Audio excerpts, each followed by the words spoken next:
ராமநாதபுரம் மாவட்டம் ராமேஸ்வரத்தில் ராமநாத சுவாமி கோவில் ஆடி தேரோட்டம் நடைபெற்றது. பர்வதவர்த்தினி அம்பாள் ரதத்தில் எழுந்தருளியதைத் தொடர்ந்து உள்ளூர் மற்றும் வெளிமாநில பக்தர்கள் வடம் பிடித்து இழுத்தனர். அம்பாள் 4 ரத வீதிகளில் உலா வந்து பக்தர்களுக்கு அருள் பாலித்தார்.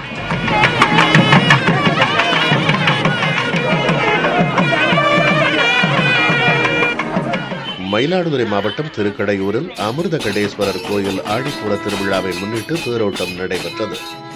இதையொட்டி அலங்கரிக்கப்பட்ட தேரில் அபிராமி அம்மன், விநாயகர், சண்டிகேஸ்வரர் எழுந்தருளச் செய்யப்பட்டு மகா தீபாராதனை நடைபெற்றது. தர்மபுரம் ஆதீன கட்டளை தம்புரான் தேரோட்டத்தை தொடங்கி வைத்தார்.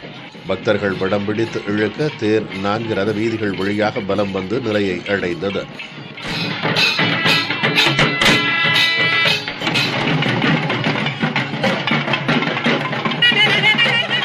தஞ்சை மாவட்டம் திருவையாறில் ஐயாரப்பர் கோயில் ஆடிப்பூர பெருவிழாவை முன்னிட்டு அம்மன் திருத்தேரோட்டம் நடைபெற்றது.